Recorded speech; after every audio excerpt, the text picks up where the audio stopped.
দেশের বিভিন্ন স্থানে সভা সমাবেশ মানববন্ধন সহ নানা ঘটনার আরও খবর থাকছে সৈয়দা সামিয়া তামান্নার আরও একটি রিপোর্টে।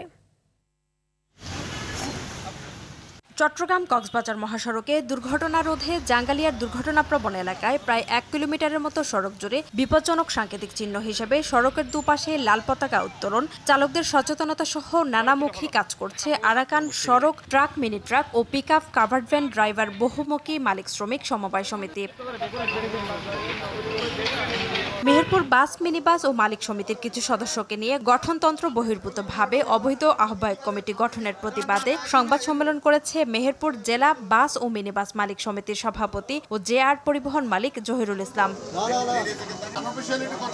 সাভার পৌরসভায় ১,৮৪,০০,০০০ টাকা ব্যয়ে নির্মাণাধীন একটি প্রকল্পের ৪টি কাজের অনিয়ম ও দুর্নীতি তদন্তে অভিযান চালিয়েছে দুদকের একটি দল।